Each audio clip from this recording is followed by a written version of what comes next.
Después de la magnífica intervención en la cual hemos podido mirar, ¿no?, aprender la mirada e individualizar a los pacientes, ¿no?, que al final es de lo que entiendo que estamos hablando aquí también, de esa mirada que hace la relación ética entre el paciente y el profesional sanitario.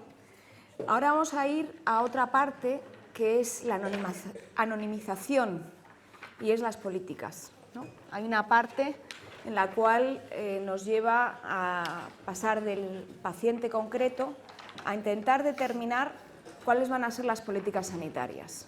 Y aquí hablamos muchas veces de números y aquí tenemos responsables sanitarios que han tenido que tomar decisiones, ¿no? Y hablamos también de esa mirada que todos tienen también a ese ciudadano, ya no es solamente un paciente, sino que es un ciudadano. Y también es al profesional, es al recurso humano, que tiene que llevar a cabo esas políticas y que tiene que estar al pie de la cama atendiendo a los pacientes, ¿no? En España, en este momento, esta mesa la hemos llamado políticas que pueden salvar la sanidad española. No sé si conseguiremos llegar a esa conclusión o no, pero al menos plantear un poco cuáles son los retos que hay en la actualidad, ¿no? Para ello contamos con tres personas muy experimentadas, tanto en la parte académica como en la parte de políticas públicas, de toma de decisiones. Vamos a empezar con la intervención de Koldo Martínez Urrionabarrachena, más o menos, que nos va a explicar qué hemos aprendido, si hemos aprendido algo en esta pandemia y gracias a su experiencia, que en este momento él es senador, ¿no?, por Navarra, y además tiene una formación como licenciado en Medicina, doctor en Medicina, tiene varios másters en bioética, uno por esta casa, ¿no?, el máster en bioética por la Complutense, también un máster en bioética por Lovaina, y pues esa parte también de conocimiento, de trabajo académico y de política. O sea que si quieres pasar a... Muchas gracias. Gracias. Bueno, gracias Carmen Isolina, gracias Benjamín y gracias a todos ustedes y todas ustedes por estar aquí.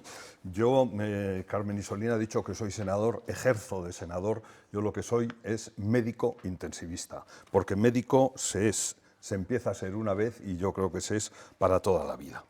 La verdad es que me puse este título para la intervención de hoy. Hemos aprendido algo de la pandemia por COVID. Y lo cierto, antes de hablar de si hemos aprendido algo de la pandemia por COVID, yo creo que hay que decir que, desde luego, si algo sabíamos es que el mundo sufre cada vez más brotes de enfermedades infecciosas. De hecho, entre 2011 y 2018, la Organización Mundial de la Salud ya nos estaba haciendo un seguimiento de 1.483 brotes epidémicos en 172 países distintos. Y aquí tienen una muestra pues, de los brotes epidémicos que estaba haciendo seguimiento la Organización Mundial de la Salud. ¿Qué pasa? Que, claro, cada vez el aumento del número de brotes infecciosos y, por otro lado, la convergencia sin precedentes de unos factores sociales, como son el crecimiento demográfico, la urbanización progresiva, la integración mundial de la economía, la aceleración y generalización de los desplazamientos de las personas de unos países, de unas regiones del mundo a otras, los distintos conflictos armados, las migraciones, incluso el cambio climático, bueno, pues lo que provocan, lógicamente, es un aumento de nuestra vulnerabilidad como seres humanos. En 2015, afortunadamente, 193 países del mundo firmaron un acuerdo histórico alrededor del desarrollo sostenible, entendiendo por tal el desarrollo que es capaz de satisfacer las necesidades del presente, asegurando que las futuras generaciones para las que tenemos obligaciones éticas y morales también puedan satisfacerlas. Establecieron 17 objetivos de desarrollo sostenible para respaldar lo que llamamos la Agenda de Desarrollo Sostenible 2030, un plan de acción a favor del planeta, las personas y la prosperidad. Se sigue tratando de un llamamiento universal para poner fin a la pobreza, proteger el planeta y garantizar que para 2030, a la vuelta de la esquina, todas las personas disfruten de paz y prosperidad. Pero claro, en esto nos llegó una pandemia, surgió un virus que generó una situación de desconcierto global, de desconcierto mundial, de una incertidumbre total y absoluta, no solo entre los responsables políticos de los distintos estados del mundo, también entre los científicos, un virus que ha provocado pues, aproximadamente unos 7 millones de fallecimientos, aunque se estima que el número real de fallecidos es mucho más importante, y se habla incluso de 17 y pico millones, más de 650 millones de casos de personas infectadas por COVID, lo que es, pues, lógicamente, un número indicativo de una profunda tragedia, así como de un fallo global masivo a todos los niveles. Algo hemos hecho mal, algo no hemos hecho lo suficientemente bien como para evitar este drama y esta crisis tan importante que hemos tenido. Claro, los efectos sobre la salud mental son, en fin, cada vez estamos hablando más de los efectos de la pandemia en la salud mental de todas las personas, pero hacemos mucho hincapié, sobre todo en los sectores más jóvenes. Tenemos el caso del COVID persistente, del que cada vez se está hablando más. Tampoco tenemos números muy claros, porque tampoco acaba de acordarse o de definirse unitariamente qué es la definición, qué es COVID persistente. Y luego, pues claro, esta crisis sanitaria, no solo sanitaria, ha tenido consecuencias, lógicamente, también a nivel económico. Tenemos ahí la tasa de pobreza en España, pues casi del 28%, tasa de pobreza y riesgo de pobreza extrema, 28%, una tasa de pobreza infantil, este dato es de 2021 y sin duda alguna, del 2021 al 2022, la tasa de pobreza infantil ha aumentado. Tenemos, bueno, yo creo que este es un esquema muy interesante sobre las dificultades que tienen las familias para llegar a final de mes. Como ven ustedes, en naranja, en fin, creo que en naranja ese color, hasta 2016 era más elevado. Las personas que tenían auténticas dificultades, que no llegaban a final de mes, con las ayudas que se han ido implantando en el Estado español, pero también en otras partes del mundo, el porcentaje de familias que no llegan a final de mes ha disminuido. Sigue habiendo un porcentaje importante que tienen dificultades y, en fin, y de todos modos yo creo que es importante decir que globalmente lo que podía haber sido real, una catástrofe económica, socioeconómica real, pues en alguna medida con las medidas políticas y económicas que han tomado los gobiernos, pues por ejemplo en el Estado español, esto no ha sido tan catastrófico como podía haber sido, aún así siendo la situación realmente preocupante, ¿no? Por otro lado, sí es importante recalcar que el Estado español es el cuarto país con mayor desigualdad en la unidad europea, entre los que más tienen y los que menos tienen, el cuarto país. Y además, la desigualdad entre ricos y pobres ha aumentado en España en 2021 más que en los 13 últimos años. Esto nos da idea no solo de la crisis sanitaria tan enorme que hemos padecido, sino de la crisis global que hemos padecido y que de alguna forma seguimos padeciendo. He nombrado la palabra incertidumbre pues porque yo creo que es verdad que todos nos vimos sumidos, todos y todas, todas las instituciones, todas las organizaciones, todos los organismos, nos vimos sumidos en una gran incertidumbre. Y curiosamente, en fin, y esto lo digo con dolor, con dolor moral, con dolor político. En octubre de 2020, 55, si no me equivoco, organizaciones sanitarias serias, todas ellas muy serias. Todos los que somos, no sé cuántas personas aquí somos médicas y médicos, pero todas y cada uno de nosotros estamos seguramente organizados dentro de alguna de esas asociaciones. Por eso digo, serias, científicas serias, publicaron una carta que la mandaron también a change.org para que se sumara la gente, que decía, dirigido al presidente del gobierno y a los presidentes de las 17, los y las presidentes de las 17 comunidades autónomas, en las que decían: señores políticos, en la salud ustedes mandan, pero no saben. Esto a mí me indignó y les traslado a todos ustedes mi indignación. En un momento de una incertidumbre total, cuando todavía la Organización Mundial de la Salud ni siquiera era muy consciente de que el virus se transmitía por vía aérea, nuestras asociaciones, nuestras sociedades científicas nos decían, a los que en algún momento de nuestra vida nos dedicamos a la política, que mandamos pero que no sabemos. Para mí fue el colmo de la imprudencia y el colmo de la soberbia. En ese manifiesto planteaban 10 medidas, en fin, yo lo comento porque lo tengo que comentar, ¿no? Y esto lo hacían en un momento en el que, como se ha visto en el estudio del Índice de Desarrollo Humano, la polarización en el mundo está aumentando de una forma increíble. La polarización entre los que creen unas cosas y los que creen otras bien distintas, enfrentadas, contradictorias, en fin. Todo lo que está por encima de la línea continua son países en los que ha aumentado la polarización que no nos viene nada bien a nadie en ningún momento, y desde luego menos en momentos de crisis.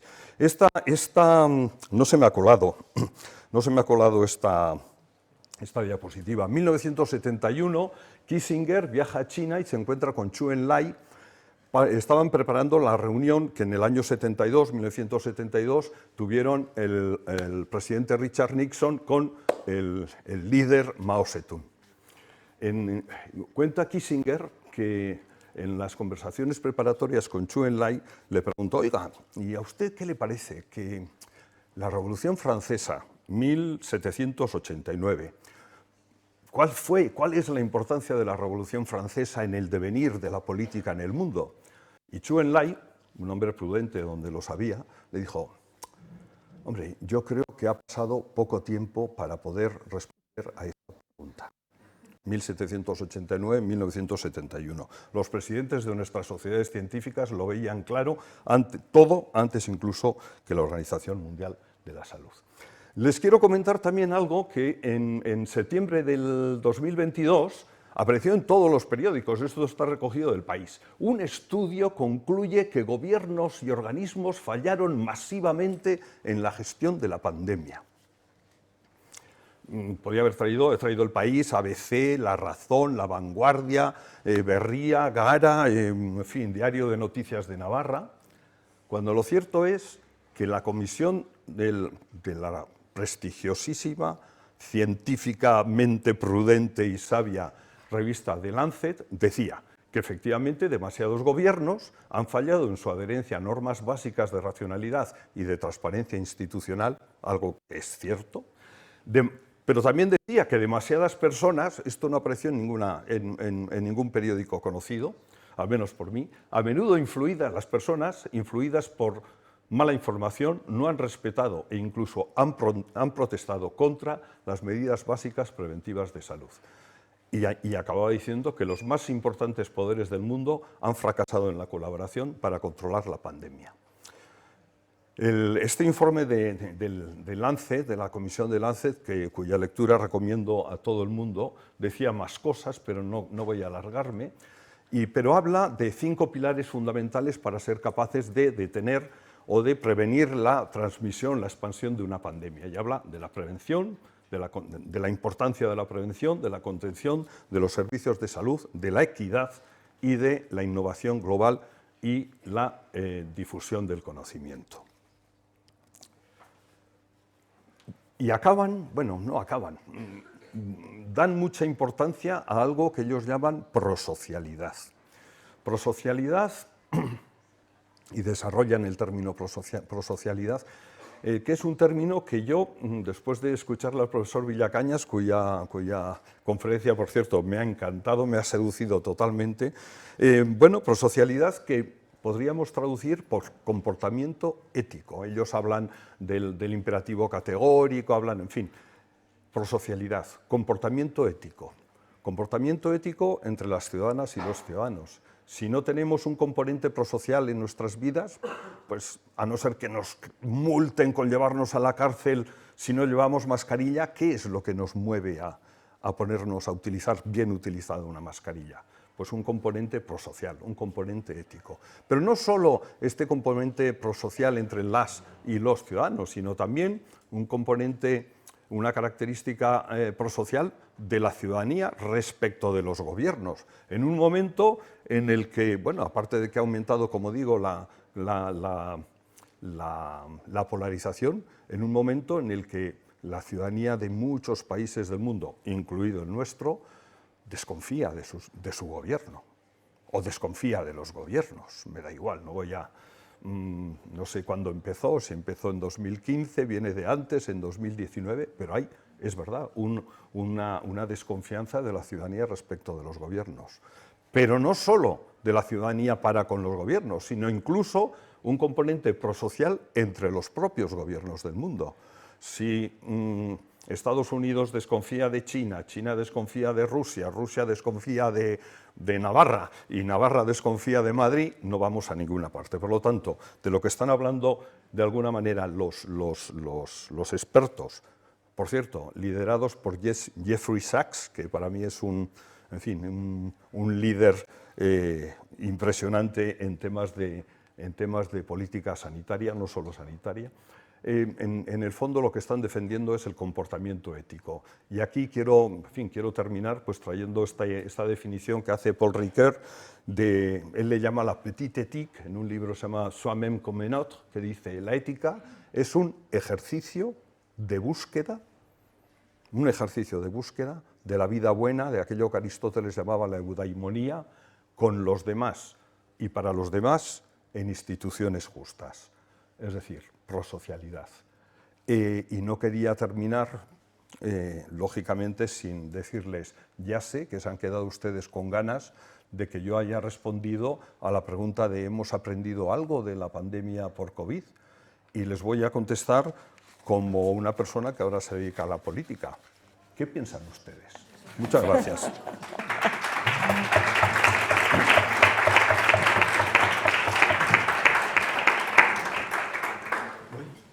Sí, muchas gracias. Muchísimas gracias. Ahora vamos a escuchar a Fernando González Barroso, que nos va a hablar sobre la atención sanitaria a las personas mayores en la revolución digital. Él es profesor en este momento de la Universidad Complutense en Ciencias Políticas y Administración. También ha sido gerente del Departamento de Gobierno y Orden Público en el Instituto Ortega y Gasset y es licenciado en Sociología por la Universidad Complutense, máster en Administración Pública por el INAP y diplomado en Sociología y Políticas Públicas por Sciences Po, en Francia. Voy a intentar hacerles esta presentación, intentando ser, como decía el profesor Villacañas, concreto, y es una presentación que he elaborado a partir de los materiales de un proyecto de investigación de un grupo de personas, de profesores y de investigadores que estamos aquí, algunos de ellos, que venimos presentando algunas convocatorias y que esperemos que en breve podamos tener, digamos, la ayuda para desarrollarlo. Es un proyecto de investigación, digamos, que hemos presentado a 3 convocatorias. No hemos tenido mucha suerte. La última convocatoria a la que presentamos el proyecto de investigación fue la del Instituto Nacional de Administración Pública y, curiosamente, digamos, en ese mismo momento eliminaron la convocatoria, digamos, abierta y permanente que tenían. Entonces seguimos con la intención, este grupo de investigación que se presentará después, entre los que está el profesor Benjamín Herreros, el profesor Fernando Andrés, la profesora Carmen Isolina, el profesor Manuel Sánchez Reñón, etcétera, etcétera. Somos un grupo, también el profesor Félix Lobo, somos un grupo de profesores, investigadores, digamos, interdisciplinar en la medida en que hay personas, profesores que son, digamos, que vienen del mundo de la salud, médicos, profesores en el mundo de la salud, economistas, sociólogos, politólogos, y estamos muy interesados, muy empeñados en sacar adelante un proyecto de investigación y un grupo de investigación sobre política sanitaria interdisciplinar. en el que estén los enfoques sociológicos, los enfoques politológicos, los enfoques de economía de la salud, etcétera, etcétera, ¿de acuerdo? Entonces, con estos materiales yo he tratado, digamos, de elaborar una presentación, pero con la salvedad de que no les traemos todavía, no les podemos traer todavía, esperemos que pronto, evidencias empíricas. Eso es lo que queremos hacer, buscar y aprender de la crisis de la pandemia, de qué pasó con los mayores, cómo se comportaron los mayores, con qué problemas y limitaciones se encontraron los mayores en España, especialmente en el contexto de la, digamos, la situación más limitante, que fue, digamos, el confinamiento, para todos, pero especialmente para nuestros mayores, y qué lecciones podemos aprender para, de alguna manera, también, tratando de contestar a la pregunta de la mesa, de alguna manera tratar de, a partir de las evidencias empíricas, tratar de trasladar y transferir esos conocimientos a los decisores políticos para que en aquello que tiene que ver con la atención sanitaria a los mayores y en aquello que tiene que ver con el diseño de políticas públicas que despliegan la digitalización en la atención sanitaria, sepamos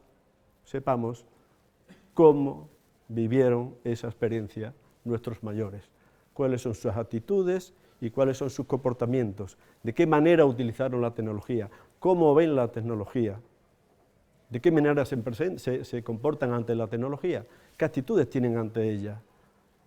¿La utilizaron? ¿No la utilizaron? ¿Fue una herramienta, digamos, que salvó la situación? ¿Hubo comportamientos distintos en distintas comunidades autónomas respecto a la puesta en marcha de respuestas en ese contexto de crisis? Queremos, de alguna manera, tener respuestas y para eso, digamos, hemos diseñado una investigación que la hemos ido transformando, de alguna manera, en función a qué convocatoria nos íbamos presentando, pero nuestro interés es conocer qué pasó, qué experiencias podemos extraer y qué lecciones podemos aprender, no para quedarnos con ellas, digamos, en un escrito, en unas publicaciones, sino para que los decisores que hoy están desplegando y tomando decisiones de políticas públicas sepan cómo los mayores vivieron, digamos, esta experiencia y en qué medida esa información, ese conocimiento, ese saber puede, digamos, mejorar el despliegue de las políticas públicas que introduzcan la digitalización, que parece que no tiene, digamos, que no hay manera de, digamos, de limitarla, que eso es una realidad que está aquí. El desarrollo de la tecnología, de la digitalización sanitaria, el desarrollo de la telemedicina es algo que está para quedarse.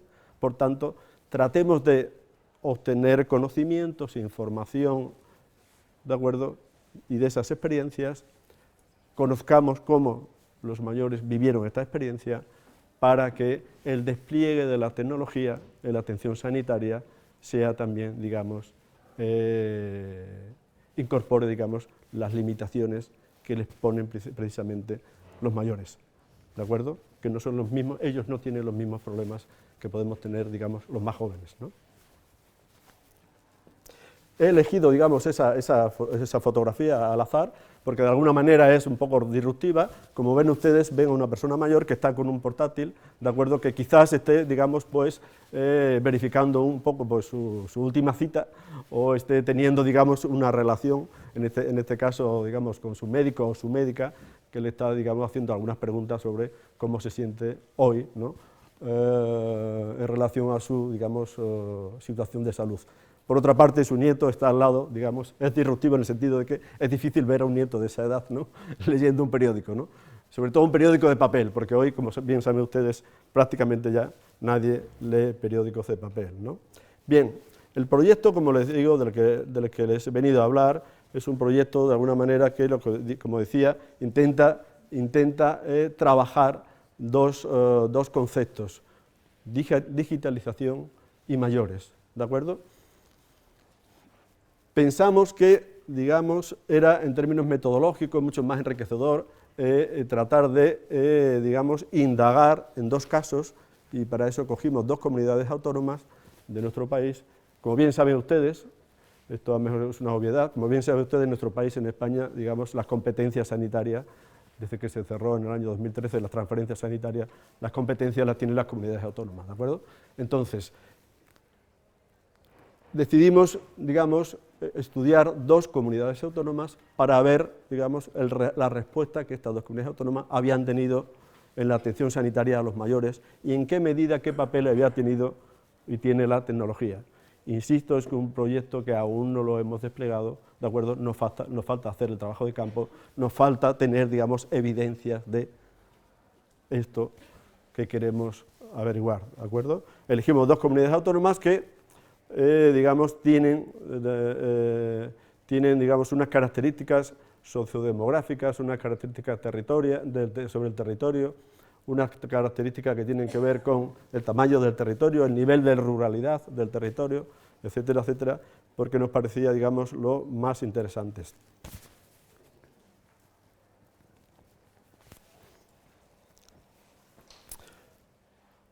Cuando hablamos de mayores en España, ¿de qué estamos hablando exactamente? ¿De qué? Es decir, ¿cuáles son los contornos de ese colectivo? ¿Cuál es, digamos, la importancia, la dimensión de ese colectivo? ¿De acuerdo? ¿De qué estamos hablando? He traído algunos datos que me parecían interesantes, algunos datos para saber de qué estamos hablando cuando hablamos de mayores. ¿De acuerdo? Estamos hablando que, según el último padrón del INE, publicado en enero de 2022, los mayores hoy en nuestro país superan los 9 millones de habitantes, de una población de 47.385.000. Quiere decir esto que los mayores en nuestro país suponen ya cerca del 20% de la población. Subrayo, los mayores en nuestro país son ya el 20% de la población. Y a más, y avanzando a una gran rapidez, nuestro país se envejece. Eso lo sabemos todos, y no es algo que sea privativo de España. Y eso es una buena noticia. Y ustedes dirán, pero Fernando, ¿qué me estás diciendo? ¿Una buena noticia? ¿Que el país envejeza tanto? Lo bueno sería, ¿no?, que la pirámide de la población no fuera invertida, que es lo que tenemos ahora, una pirámide invertida, sino que hubiese muchísimos jóvenes. Bueno, yo me atrevería a contestarles, creo que es una buena noticia, porque esto es el resultado de que ha aumentado muchísimo en nuestro país la esperanza de vida, 85 años y medio en las mujeres, cerca de los 80 años los españoles. Y eso en sí es una buena noticia. Es una buena noticia porque, digamos, los españoles hoy podemos presumir de vivir mucho con gran calidad de vida. Y eso es una buena noticia gracias al desarrollo económico, gracias a que ha habido una gran mayoría que ha podido acceder, digamos, a estudios universitarios y estudios en primaria y secundaria, a que se ha elevado el nivel educativo de la población. Eso ha sido gracias al avance de la medicina, eso ha sido gracias al avance, digamos, y a la consolidación de un sistema sanitario universal, ¿de acuerdo? Es decir, eso, como país, es una buena noticia, ¿de acuerdo? Abro paréntesis, lo que no es una buena noticia es la noticia con la que nos despertábamos el lunes, en la que podíamos ver que de 18.000 médicos y médicas de nuestro país abandonan el país. Eso es un fracaso, como sociedad. Que de 18.000 personas que se forman en nuestras facultades de medicina tengan que buscar el trabajo en otros países buscando estabilidad en el empleo y buscando salarios dignos, eso es un problema, ¿de acuerdo? Pero es una buena noticia, ¿no?, volviendo al argumento inicial, es una buena noticia que los españoles y las españolas vivimos más. La esperanza de vida está entre las más altas del mundo. Es decir, algo bien, ¿de acuerdo?, se está haciendo. Nuestros estilos de vida, posiblemente también, ¿no?, nuestros estilos, digamos, gastronómicos, etcétera, etcétera, todo en conjunto hace que los españoles vivimos más y con calidad de vida. Bien, por tanto, crecen, como ven ahí, en mayor proporción los octogenarios, ¿de acuerdo? Las personas de 80 años. Ya representan el 6% de la población y además con una gran rapidez, ¿de acuerdo? Otro dato interesante es que con estos datos publicados, ya en nuestro país hay del orden de 18.000 personas empadronadas que son centenarias. En fin, todo esto nos sirve para, digamos, conocer los contornos, ¿no?, que hay detrás de esa realidad de cuando hablamos de envejecimiento. ¿De acuerdo? Según las proyecciones del INE también, para el año 2035 ocurrirá que seguramente haya 13 millones de personas mayores, debido a que, como saben, pronto se incorporarán a la corte de mayores, toda esa corte del baby boom, digamos, que ha sido la más numerosa, digamos, en la historia de nuestro país. ¿De acuerdo? Entonces, como ven, digamos, esta pirámide invertida se va haciendo cada vez más, gruesa por la parte de arriba.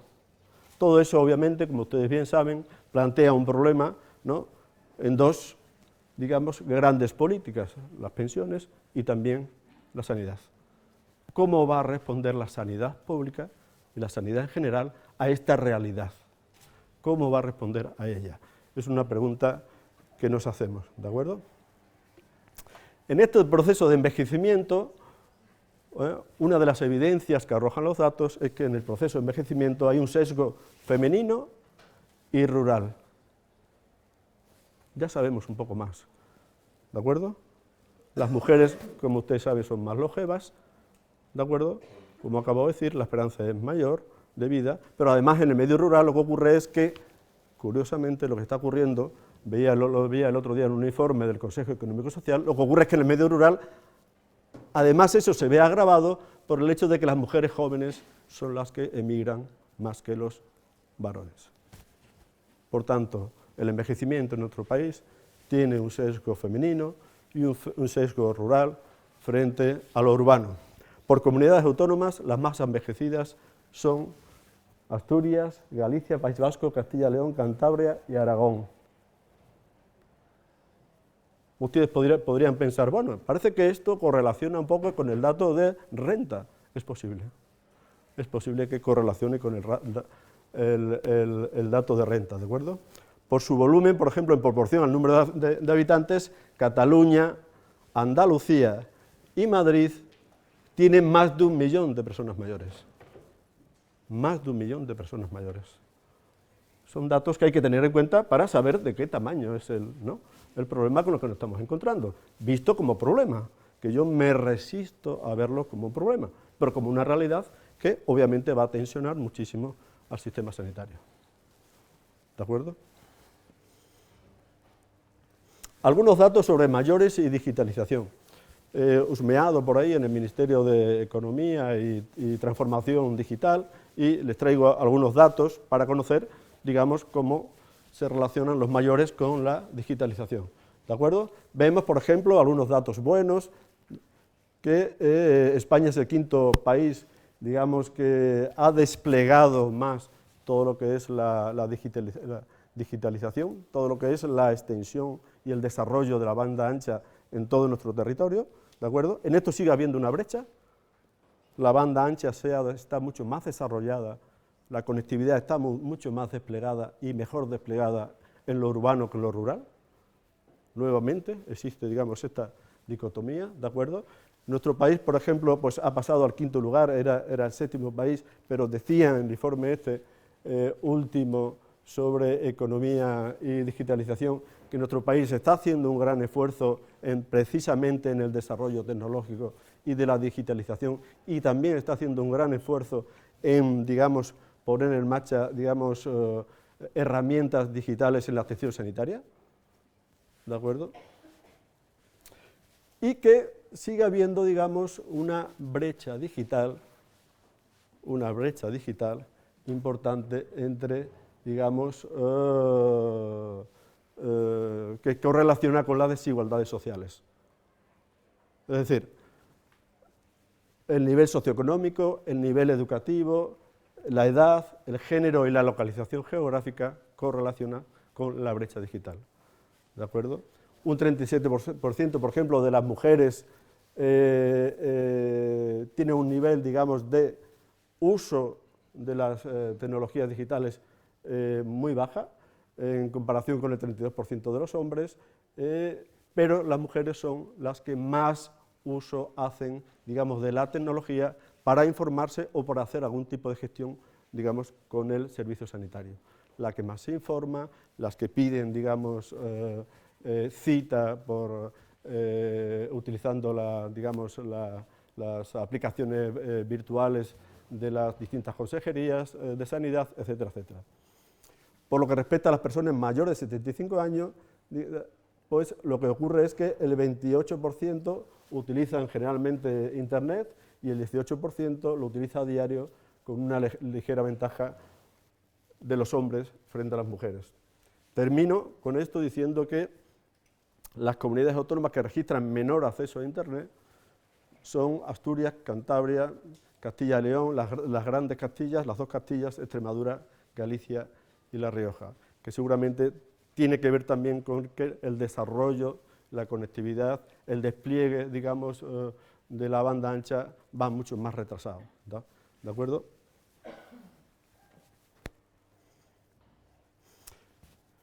¿Qué experiencia sobre la crisis del COVID-19? Como decía Koldo, y yo creo que en eso estamos todos de acuerdo, es demasiado pronto, todavía es demasiado pronto, para dar respuesta a qué hemos aprendido de la crisis del COVID-19. Es pronto, estamos todavía prácticamente en ella. Esta mañana la Organización Mundial de la Salud todavía nos alertaba sobre la posibilidad de que el virus mutara hacia, digamos, formas mucho más agresivas. Es decir, bueno, todavía, digamos, es demasiado pronto para dar respuestas a esa pregunta. Pero voy a tener, digamos, el atrevimiento de comentar algunas cosas. Que esta crisis sanitaria, y eso parece una evidencia, esta crisis sanitaria se ha cobrado especialmente la vida de los mayores. Eso es una obviedad, ¿de acuerdo? Lo que estoy diciendo es una obviedad. La pregunta es, ¿esto tenía que ser así? No lo sé, no tengo respuestas para ello, quizás ustedes las tengan, pero esa es una realidad. Los mayores, tanto los que estaban institucionalizados en residencias como los que estaban en sus casas, sufrieron, digamos, el aislamiento de una manera, digamos, especialmente cruda. Lo sufrieron porque no tuvieron comunicación con sus familiares, ¿de acuerdo? Lo sufrieron porque tuvieron problemas de movilidad. Yo en concreto en mi barrio se desplegó, digamos, la asociación de vecinos, digamos, una red de apoyo a personas mayores. Yo apoyaba a una persona que se llama Juana, que tiene 92 años, que nunca la conocí, nunca la llegué a conocer, pero, digamos, las llamadas por teléfonos nos faltaban todos los días, ¿no? Entonces, el aislamiento en el que vivieron los mayores, tanto en las residencias, como saben, estaban aislados en sus habitaciones, la incomunicación con sus familiares y también la soledad en la que estaban los mayores en sus propias casas, fue realmente dramático, porque seguramente los jóvenes, o los más jóvenes, los que tenemos hijos, realmente no nos dio tiempo prácticamente a pensar qué es lo que nos estaba pasando, porque estábamos con los ordenadores en casa, siempre cuando era uno enchufado a una videoconferencia, el niño o la niña enchufado a una clase por internet, etcétera, etcétera. Los mayores, digamos, y la soledad es algo que a nuestro grupo de investigación le preocupa especialmente, ¿no? Y se manifestaron efectivamente problemas de acceso a los servicios sanitarios por razones obvias, ¿no? Por estas limitaciones, ¿de acuerdo?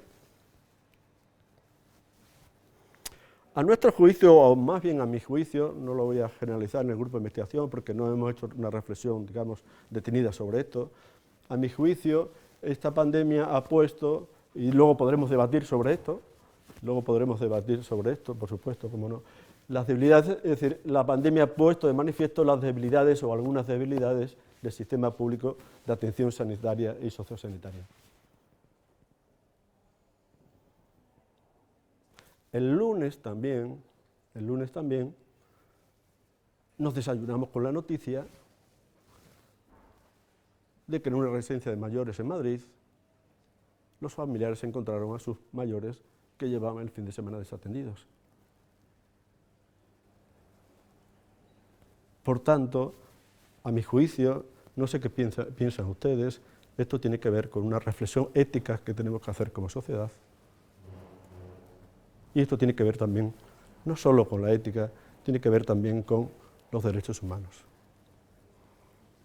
Somos conscientes de las limitaciones que tenemos, somos conscientes y asumimos las limitaciones en términos de recursos que tienen los gobiernos. Lo que no podemos es dejar de hacernos esas reflexiones éticas y morales.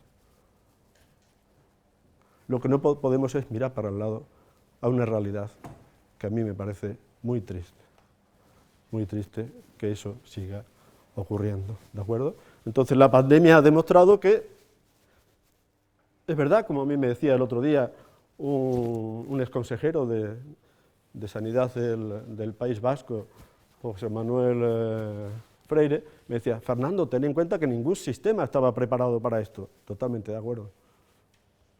Ningún sistema sanitario de ningún país estaba preparado para esto. Hasta ahí estamos todos de acuerdo. Y que el sistema sanitario español ha respondido, y eso también estoy de acuerdo en ello, con una gran versatilidad, con una gran capacidad de, digamos, de dar soluciones a unos problemas que les desbordaba. Terminando, vale. Sí. Pero quiero terminar esta reflexión, es decir, es verdad que ningún sistema sanitario estaba preparado, el nuestro tampoco, y es verdad que lo que ha demostrado, digamos, de alguna manera la pandemia, es que el sistema ha tenido la capacidad, especialmente sus profesionales, ha tenido la capacidad de reinventarse, digamos, de reubicar plantas enteras de los hospitales para intentar, digamos, atajar el gran problema que en ese momento tenía el sistema sanitario. Voy a ir terminando.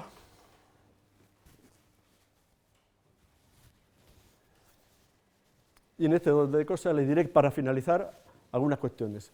Que la revolución, digamos, digital, la digitalización de la sanidad es una oportunidad, pero estoy plenamente de acuerdo con las reflexiones hechas desde el principio de que lo digital, la digitalización de la sanidad, no puede suplir en ningún modo lo que decía el profesor Villacañas, tenemos que seguir mirando a los ojos a los pacientes. Y yo lo añadiría, no solo por una cuestión ética, porque eso nos humaniza a todos. Y no podemos, digamos, deshumanizarnos. Y es verdad que la tecnología, de alguna manera, nos está en la vertiente no positiva, porque tiene muchas vertientes positivas, la vertiente no positiva, tenemos que hacer la reflexión ética de hasta dónde puede llegar la tecnología en la atención sanitaria, sin suplir nunca, por supuesto, la mirada que decía el profesor Villacañas, porque la mirada es curativa, como ustedes saben mucho mejor que yo. Por tanto, la revolución digital en el ámbito sanitario tiene dos brechas. Una primera brecha es la de la edad, las personas mayores, mujeres que viven en el mundo rural, que tienen menos, digamos, competencias digitales y menos competencias educativas, y que además, por poner un ejemplo encima, compran una pensión no contributiva, esto de lo digital y la atención sanitaria digital es como de marcianos. Nosotros en nuestro proyecto de investigación lo que queremos saber es qué piensan ellos, cómo han vivido ellos eso, que nos expliquen en qué medida el desarrollo digital de la sanidad puede serles útil para que a partir de ahí los diseñadores de políticas tengan evidencia sobre la mesa para hacer un desarrollo humano de las tecnologías aplicadas a la sanidad. En segundo lugar, es muy importante la formación en competencias digitales como un principio de esa solución. Si queremos que los mayores utilicen la sanidad digital, tenemos que darles las competencias y que luego ellos decidan si quieren utilizarla o no. Pero qué menos que al menos darles las competencias. No ignoremos que tenemos que dar competencias a los mayores para el uso de la tecnología. En tercer lugar, y termino, dentro del colectivo de mayores, no me quería, digamos, ir sin contar esto, dentro del colectivo de mayores, digamos, hay una población muy diversa. Hay una población muy diversa en capacidades, hay una población muy diversa en competencias, ¿de acuerdo? Y que esa diversidad de la población que compone los mayores hay que conocerla. Hay mayores que tienen 70 años que se manejan mucho mejor que quinceañeros con el smartphone. No todos los mayores, digamos, tienen problemas de competencias digitales. No todos los mayores son iguales. No todos los mayores forman parte de un colectivo homogéneo e igual. Esa realidad no es así, es mucho más compleja. ¿De acuerdo? Pues una última reflexión. Ayer en prensa, un neurocientífico, Mariano Sigman, decía: la soledad es tóxica, tener con quien hablar es una enorme paracaídas para la salud. Les invito a que sigan hablando a sus pacientes, sigamos manteniendo conversaciones, aunque sean pequeñas. Esas conversaciones que muchos mayores en la soledad, en el confinamiento, pudieron tener con sus nietos o pudieron tener con sus hijos, de alguna manera fue curativa. Conversemos y mirémonos a los ojos. Muchas gracias. Muchas gracias. Ahora vamos a tener la intervención con esas reformas que entendemos que sería lo ideal que se pudieran llevar a cabo, ¿no? Por parte del profesor emérito de la Carlos III, Félix Lobo, que además codirige el máster de Evaluación Sanitaria y Acceso al Mercado. Colabora y tiene una labor principal con las actividades de la Fundación de FUNCAS, que es un think tank español muy importante en economía y política de la salud, y además ha tenido también una labor política porque fue director general, ¿no? Con lo cual ahí también tuvo una labor política en la determinación de las políticas. Muchísimas gracias.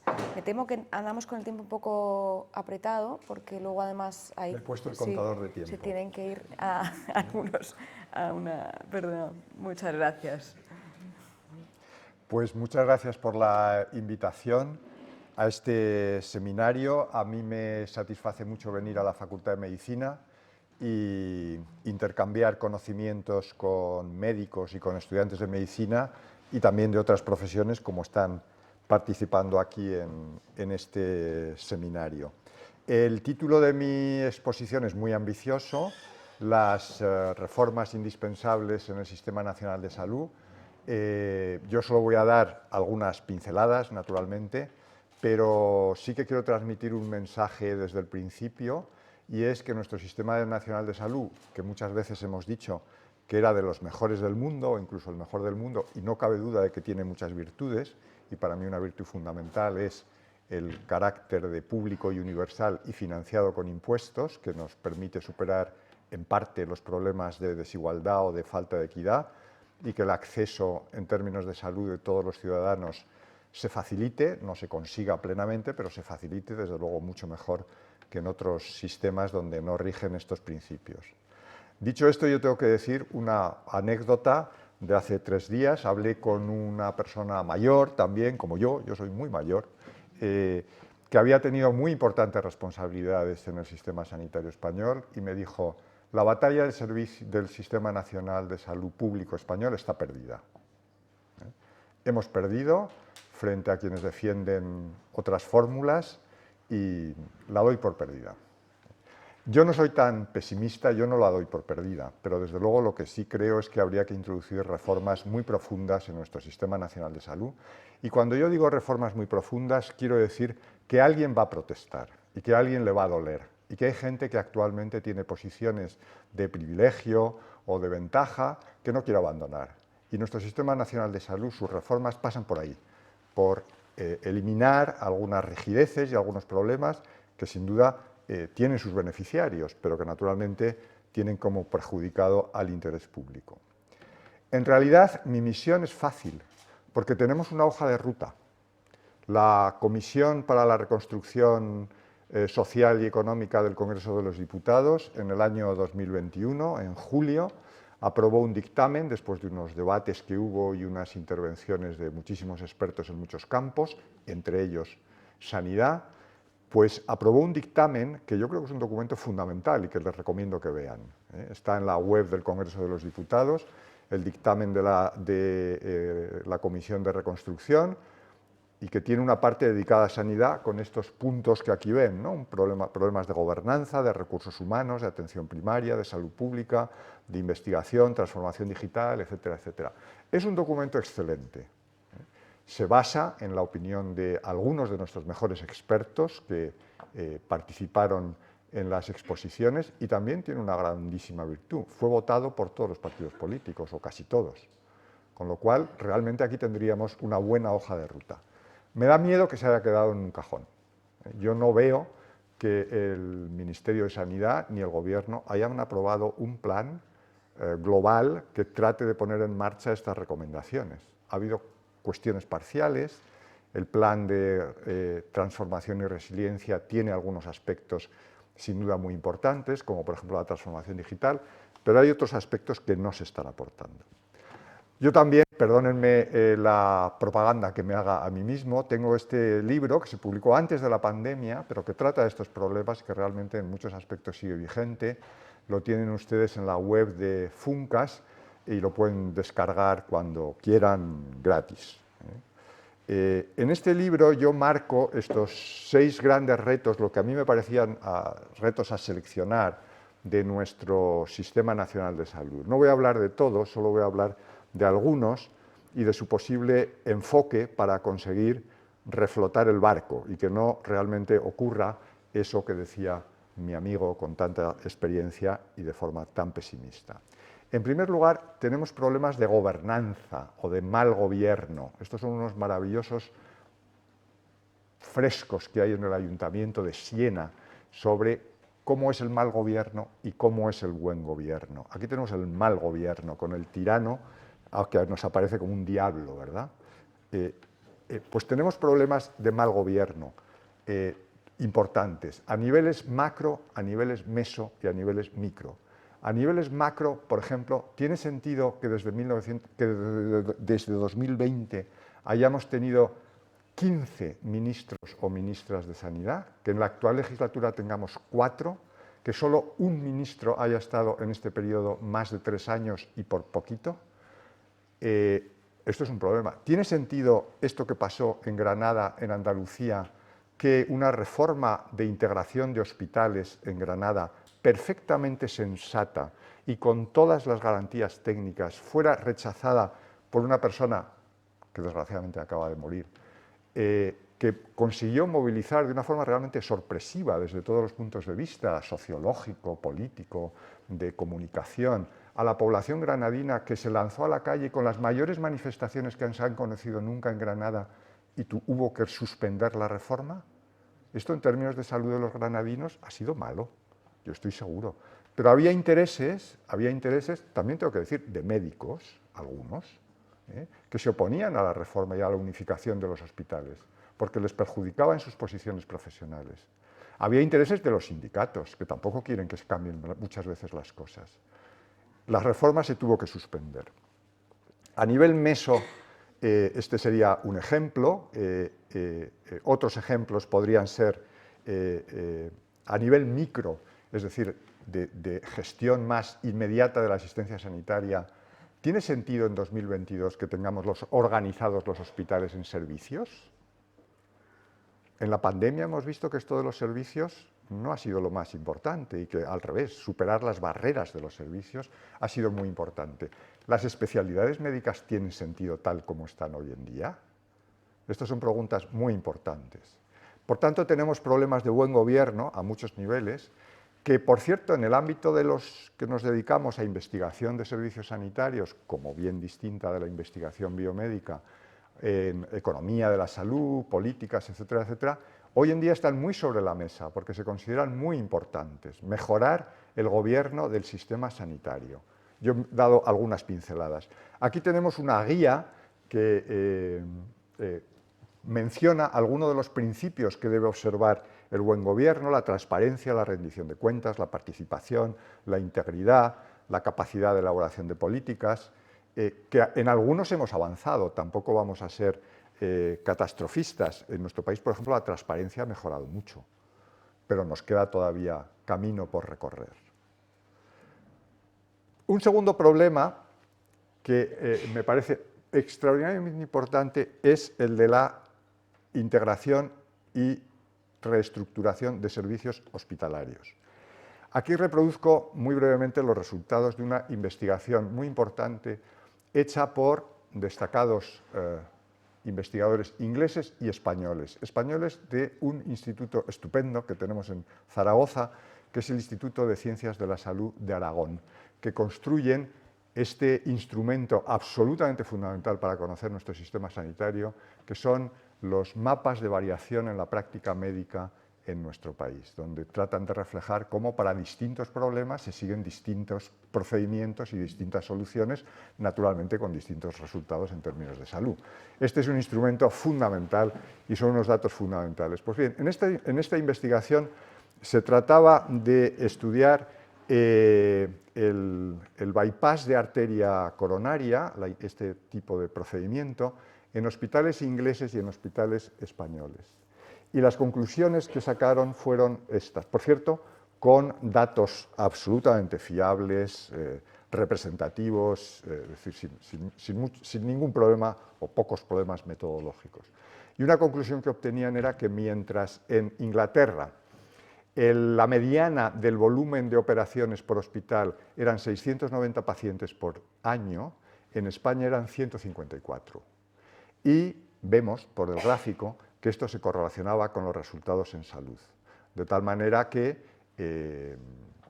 cuanto menor era esa mediana, pues menores eran las intervenciones realizadas, peores eran los resultados.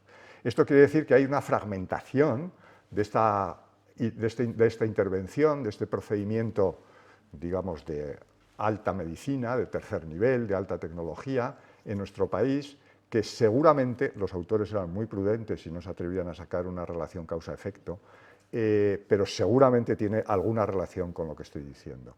Pero quizás lo más interesante era, esto es verdad, como media o como mediana, en España estamos peor que en Inglaterra, pero los mejores hospitales españoles lo hacían tan bien o mejor como los mejores hospitales ingleses. Es decir, sabemos hacerlo, tenemos la capacidad, lo que no tenemos es una organización adecuada. ¿Qué razones hay? Muy diversas. Yo creo que hay una razón muy importante, que es una razón política, la razón de que el ciclo político son 4 años de las elecciones y a los políticos les parece que vende mucho, y es verdad, construir un hospital en cada esquina. Entonces, sí, tienes el hospital muy cerca, pero te mueres más. Esta es la conclusión de este estudio. Habría muchísimos problemas e intervenciones en nuestro país que requerirían una reestructuración, una integración. Este es un estudio, hay más en este sentido.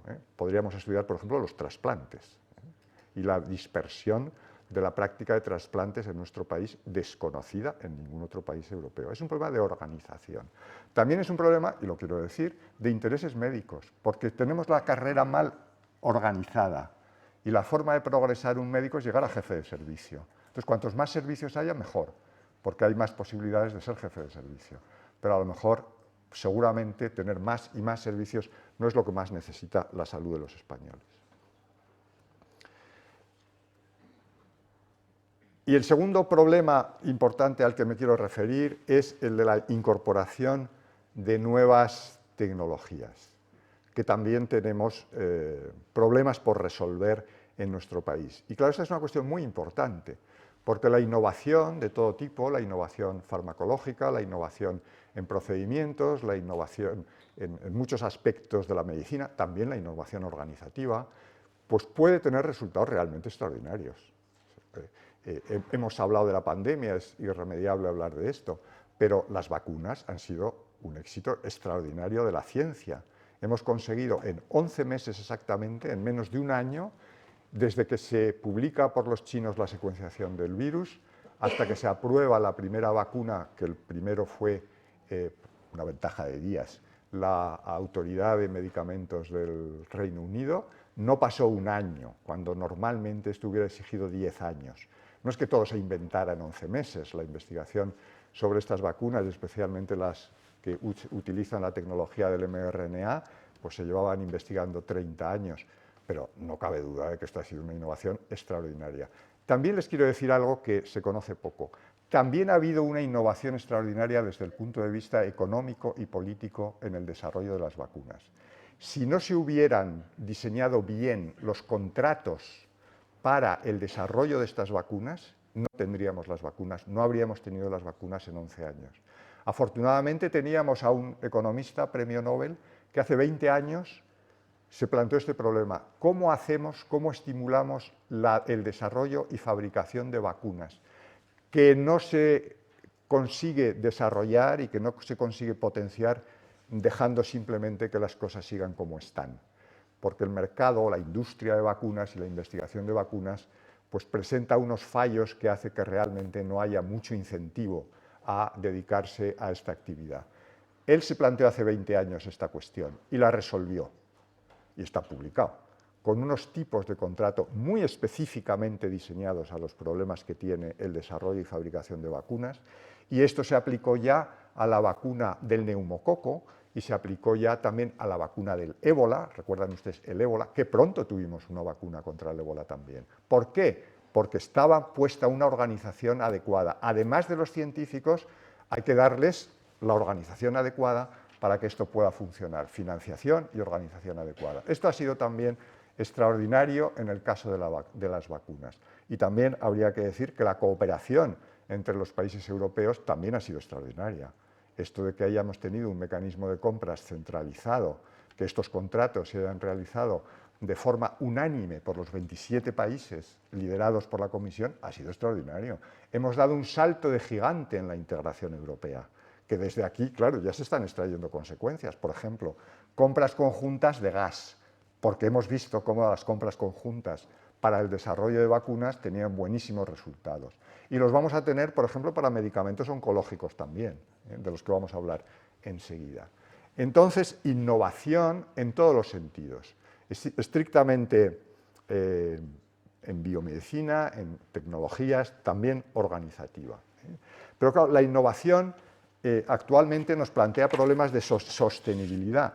Seguramente saben ustedes que últimamente tenemos medicamentos que están mejorando muchísimo el tratamiento de problemas oncológicos y también de enfermedades raras, pero que nos resultan difícilmente financiables. Por ejemplo, el tratamiento para la AME,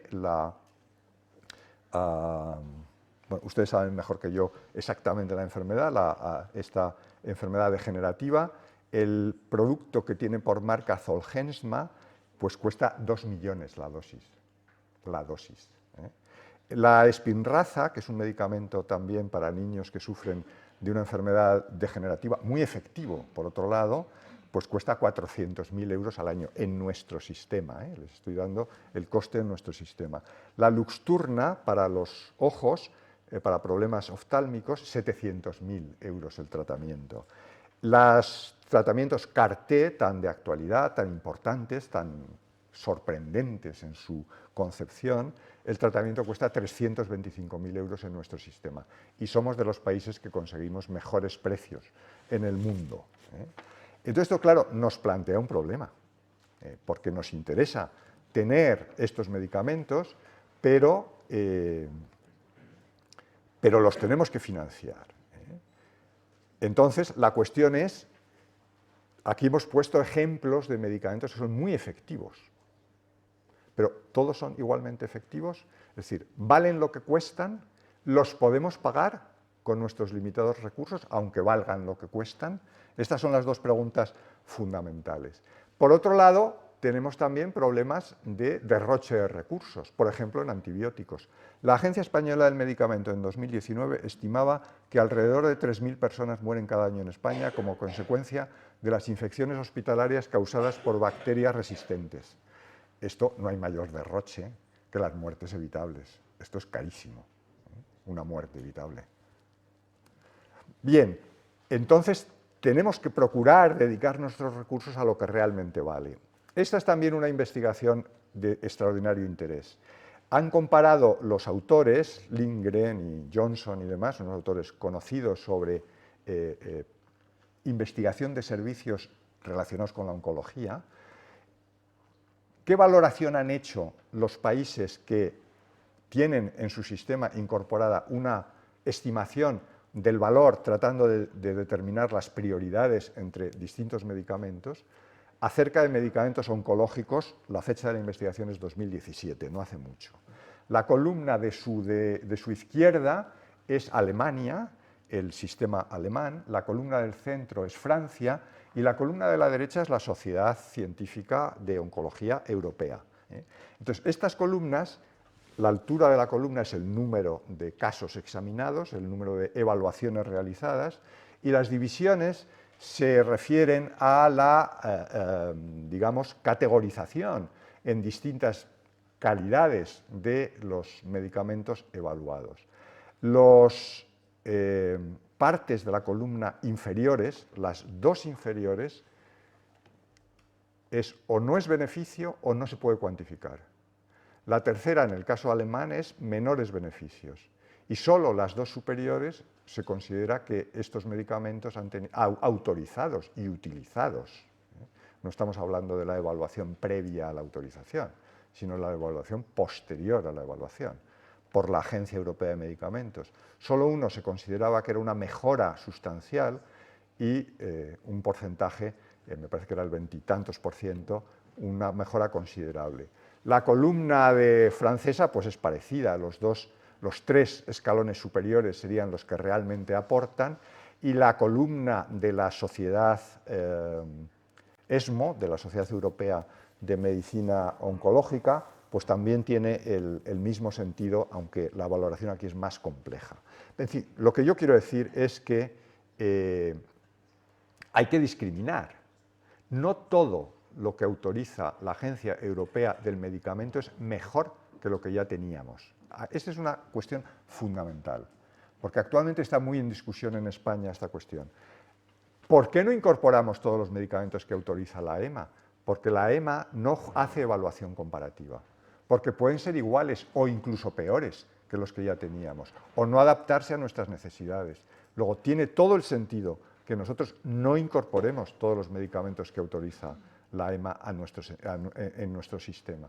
Y tiene todo el sentido que incorporemos, aquí vemos el estudio alemán, ¿verdad?, con la columna aquí de otra forma, ¿verdad?, en forma de gráfico de queso, ¿no?, de porciones de queso. Esto quiere decir que han vencido mis 20 minutos y termino. Esto es una explicación del estudio alemán, pero esos datos que se referían solo a cuestiones clínicas también los tenemos que poner en relación con cuestiones económicas. En esta investigación, también bastante extraordinaria por cierto, esto se ha hecho y se ve que los altos precios no se correlacionan con grandes mejoras en resultados clínicos. No son los que tienen más precio los mejores. Son datos de los Estados Unidos donde no hay o hay una muy limitada intervención de precios. Por consiguiente, tenemos que evaluar para discriminar, para fijar prioridades, para analizar, además de la eficacia, seguridad, la calidad y la información, que es lo que hace la Agencia Europea, y lo hace muy bien, también tenemos que valorar la efectividad en la práctica médica, la eficiencia, teniendo en consideración los costes, y el impacto presupuestario para decidir en consecuencia. Y cuando el platillo de la balanza sea positivo, pues naturalmente adoptarlo. Nosotros no, y con esto concluyo, esta cuestión de la evaluación, especialmente de la eficiencia y del impacto presupuestario de los medicamentos en España, no está bien resuelta, no está bien regulada. Actualmente hay un movimiento muy fuerte profesional en favor de que esto cambie. También ha habido iniciativas importantes de la Administración para andar por este camino en los últimos 2 años, pero falta mucho camino por recorrer. Son 2 ejemplos que he puesto, el caso de los servicios hospitalarios y la fragmentación de servicios hospitalarios en procedimientos, he hablado de los quirúrgicos de alto nivel, también en el caso de las tecnologías, son 2 cuestiones fundamentales. Podríamos hablar de las otras que menciona ese dictamen que hemos visto al principio, que nuevamente les recomiendo que lean. Pero ciertamente no hay excusa para no emprender reformas generales para mejorar la eficiencia del Sistema Nacional de Salud. Muchas gracias. Muchas gracias por intervenir.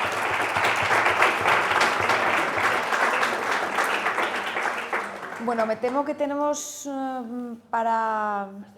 Hasta y cuarto. Hasta y cuarto, y lo cual reduce el café, pero también es verdad que estarán disponibles para preguntas en el café. Por lo tanto, si hay preguntas creo que se han planteado muchas cuestiones muy interesantes desde distintos puntos de vista. La crisis sanitaria y cómo fue me parece muy interesante la posición del sector sanitario, ¿no? Sí. Sí. Muchas gracias, me han gustado mucho las tres ponencias. Y bueno, pues a Koldo le iba a hacer yo una pregunta. Como yo estuve al otro lado viendo pacientes a tope durante la pandemia y demás, la primera ola, que fue la más dolorosa para todos, en relación con la queja que señalabas, ¿no? Esa falta de prudencia por parte de... Porque yo sí es verdad que me sentí eco, ¿no?, con aquella declaración que has criticado desde el ámbito, vamos a decir, de lo común, de lo que decía el profesor Villacañas, ¿no?, de la cooperación, ¿no? Desde ese ámbito de la política sentías que no había cooperación, a lo mejor. Lo que se percibía del otro lado es que en el ámbito de la política y de la toma de decisiones, como que no había especialistas, como que no había, de alguna manera, no se estaba contando realmente con especialistas en la materia, y que realmente eran decisiones basadas únicamente en criterios, pues, de conveniencia y demás. Yo creo que muchas veces era digo, te pregunto, ¿no?, que si realmente era así, no era así, o qué te parece. La sensación, ya sabes que siempre se ponía el ejemplo, en Estados Unidos Fauci es estupendo, tiene un equipo maravilloso, y allí los especialistas, los que saben, son los que deciden, y los políticos dan un paso atrás. Y en España, sin embargo, los políticos son los... Entonces, esa era la sensación, a lo mejor equivocada, que es lo que te quiero preguntar, que teníamos y por la cual apoyamos esa declaración, ¿no?, que decías tú que fue imprudente. Sí, no sé si... sí. Hombre, varias cosas se me ocurren para responderte, Benjamín. Por un lado, fue una crisis de absoluta incertidumbre. Antes, no sé, yo creo que no hace falta más que recordar lo que tardó la Organización Mundial de la Salud en reconocer la transmisión aérea del virus. Es decir, que durante mucho tiempo estuvo diciendo, no, mascarillas no, porque... no sé si muy libre e independientemente o si influida, pues no sé, por otro tipo de poderes, como por ejemplo la Organización Mundial del Comercio o del Turismo, o sea, pero tardó mucho tiempo. Es decir, la incertidumbre era total. En Estados Unidos, pues efectivamente hay profesionales fantásticos, pero en España también. Y yo estoy convencido, yo no estoy en el gobierno de España, pero yo estoy convencido de que el gobierno contó con los mejores trabajadores de la salud que tenía. No tengo la menor duda. Otra cosa es, y yo critiqué muchas cosas en aquel momento también, quiero decir, yo critiqué pues, que en las ruedas de prensa aparecieran pues, militares, policías, guardias civiles, en fin, no sé. A mí aquello me llevaba casi pues, a otros tiempos de los vividos en Euskadi, ¿no? Y decía, ¿pero qué pintan estos señores aquí?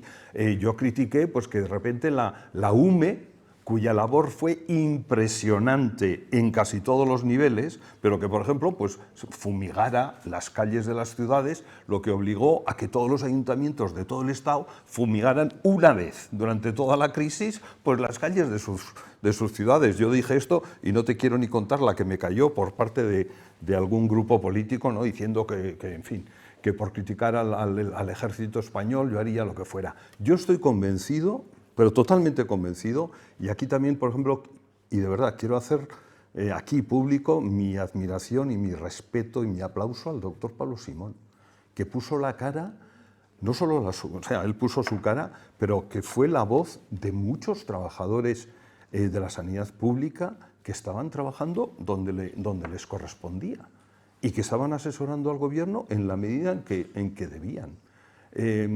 Y pensar que alguien tenía la solución mágica, pues, en fin, fue lo que... Bueno, yo no creo que fue ese pensamiento lo que llevó a los presidentes de las sociedades científicas a firmar aquel documento o aquel manifiesto, sino que fue, bueno, pues, en fin, claros intereses políticos y corporativismo. Corporativismo e intereses políticos. O sea... Buenos días, felicitaros porque me ha parecido fantástica la mesa, pero yo quería comentaros una cosa, ¿no? Yo soy geriatra, me dedico a servicios sociales, a residencias de mayores por toda España, servicios de ayuda a domicilio, y no sé si habéis contemplado en el estudio y en todas estas reformas que estáis planteando los servicios sociales, porque al final los mayores los está cuidando servicios sociales. Sanidad los ve un ratito, solo un ratito, y lo digo como médico, o sea que, pero el resto del tiempo viven en otros sitios. Y la realidad de la pandemia, los que la hemos vivido desde el lado de servicios sociales, ha sido tan dura, tan impresionantemente dura, que yo ni siquiera tengo lágrimas, porque es que era imposible, o sea, era una situación compleja. Entonces sí que es verdad que sí hay que reformar, y entiendo que ya no solo el sistema sanitario, sino el bienestar que tenemos, si queremos cuidar de la avalancha que se viene de personas mayores. No sé si habéis contemplado el meter ahí a servicios sociales, porque si no se trabaja juntos, tanto servicios sociales como sanitarios, y se reforma todo y se considera un bloque, yo le veo muchas dificultades, pero muchas dificultades porque realmente después de que se va del hospital esa persona mayor, alguien la tiene que cuidar y las familias ya asumen mucho y no pueden mucho más. Entonces, no sé, es una reflexión que os hago por si en la investigación que estáis haciendo, por si en todas estas reformas que se están proponiendo, en las que estoy de acuerdo completamente, tenemos también en cuenta que al final el que cuida es otro departamento, vamos a decir, en este momento. Pues es una reflexión muy oportuna, estoy totalmente de acuerdo con usted. De hecho, a lo mejor no me he expresado bien, no lo he comentado, pero el enfoque que nosotros tenemos es un enfoque de salud, de accesibilidad a la salud de los mayores y también sociosanitario. Como usted bien sabe, mucho mejor que yo, en nuestro país tenemos un gran problema, y es que tenemos un sistema de servicios sociales absolutamente atomizado, desvertebrado, que cada uno hace la guerra por su cuenta y que ni tan siquiera tenemos una ley que trate de coordinar a los subsistemas, digamos, asistenciales, que como bien saben también es competencia de las comunidades autónomas. Parece que hay un proyecto de ley en el Parlamento, como usted bien sabe, pero efectivamente nuestro enfoque es de salud, de accesibilidad a la salud, digamos, de los mayores, pero también con un enfoque sociosanitario, y así lo expresamos, digamos, en los objetivos de nuestro proyecto. Pero me parece muy oportuna su reflexión. Muchas gracias. Última pregunta. Es una pregunta para el profesor Félix Lobo. Quería preguntarte, Félix, si visto lo visto y tomando casi la conclusión de esta última tuya, al aplicar la palabra del futuro, estamos delante de una reforma profunda, de una innovación, de una mezcla de los dos, o estamos delante de una refundación del Sistema Nacional de Salud.